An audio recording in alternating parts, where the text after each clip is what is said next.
Hello friend, नमस्कार friend. आज का एजुकेशनल वीडियो बड़ा ही दिलचस्प स्मरण रखने योग्य है। जिसने भी ढंग से क्लास 8, 9, 10th में अध्ययन किया उसका लाइफ बड़ा ही स्मरणीय हो जाता है।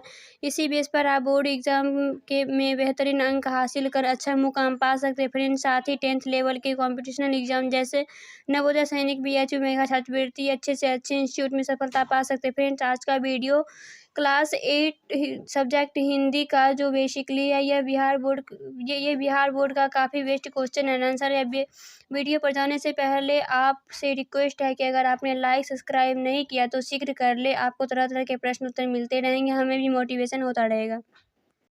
भारतीय इतिहास को कितने कालखंडों में बांटा गया? 3 कालखंडों में। प्राचीन, मध्यकालीन, आधुनिक। पुनर्जागरण की शुरुआत कब और कहाँ हुई? 15वीं शताब्दी इटली में शुरुआत हुई। दुनिया में वैज्ञानिक पद्धति का प्रसार कब हुआ? पुनर्जागरण आंदोलन के द्वारा।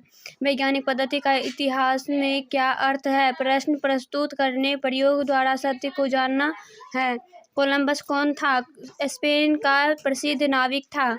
अमेरिका की खोज किसने कब किया? कोलंबस ने सन 1492 ईस्वी को किया। वास्को डी गामा कौन थे? एक पुर्तगाली नाविक थे।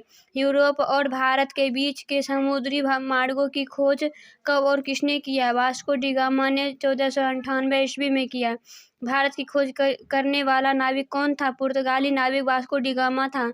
यूरोप के देशों का नए नए देशों के साथ व्यापारिक संबंध स्थापित होने का मुख्य कारण क्या था? नए नए मार्गों और नए नए भूभागों का खोज होना। यूरोप में पूंजीवाद का उदय कब हुआ? 15वीं शताब्दी के अंत में। पूंजीवाद की मुख्य विशेषता क्या है? पूंजीपति वर्ग और श्रमिक वर्गों का उद्देश्य होना। दुनिया में औद्योगिकीकरण की प्रक्रिया कहाँ शुरू हुई? इंग्लैंड में। औद्योगिकीकरण की शुरुआत कब हुई? 18वीं सदी के उत्तरार्ध में। औद्योगिक विकास से क्या हुई? साम्राज्यवादी व्यवस्था की शुरुआत है। भारत में अंग्रेजी शासन आने से क्या हुआ? अंग्रेजी शिक्षा और नवीन विचारों के प्रवेश हुआ।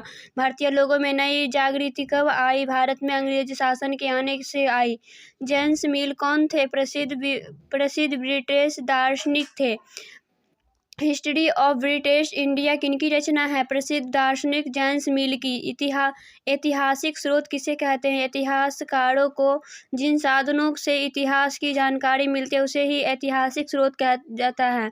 सरकारी दस्तावेज कहाँ सुरक्षित रखा जाता है? अभिलेखागारों में। सन 1912 में बंगाल प्रांत से किसे अलग किया गया है? बिहार और उड़ीसा को। सन 1912 ईस्वी में बिहार किससे अलग हुआ? बंगाल प्रांत से। बिहार प्रांत से उड़ीसा कब अलग हुआ? सन 1986 ईस्वी को। बिहार प्रांत से झारखंड कब अलग हुआ? 15 नवंबर 2000 ईस्वी को। मानव के विकास का अध्ययन किससे किया जाता है? इतिहास से। अमेरिका में उपनिवेश की स्थापना किसने किया? इंग्लैंड ने किया। एशिया और यूरोप के बीच का प्रमुख व्यापारिक केंद्र क्या है? कुस्तुतुनिया। अफ्रीका के दक्षिणतम बिंदु की शुरुआत किसने की? बार्थोलोमियो डियाज ने। कोलंबस अमेरिका के मूल निवासियों का क्या कहा? Red Indian. फ्रांसीसी क्रांति कब हुई? सन 1778 ईस्वी में। पूंजीपतियों का मुख्य उद्देश्य क्या था? अधिक से अधिक मुनाफा कमाना। मशीनों से वस्तुओं के उत्पादन की प्रक्रिया क्या कहलाती है? औद्योगिकीकरण कहलाती है। अभिलेखागार में क्या सुरक्षित रहता? सरकारी दस्तावेजों को। समय के साथ देश और राज्य का क्या परिवर्तित होता है? भौगोलिक सीमा। किसका अर्थ फिर से जागना होता है? पुनर्जागरण का अर्थ। रूढ़िवाद सिद्धांतों पर विचार करने के लिए कौन प्रेरित करता है? पुनर्जागरण।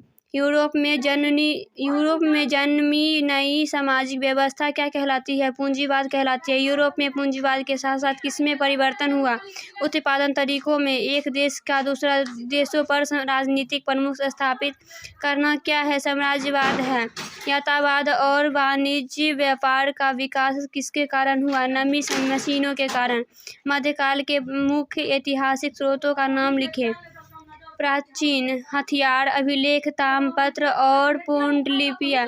इससे काफ़ी आसान प्रश्न उत्तर पाने के नेक्स्ट वीडियो अभी तक लाइक सब्सक्राइब करना ना भूलें। थैंक्स।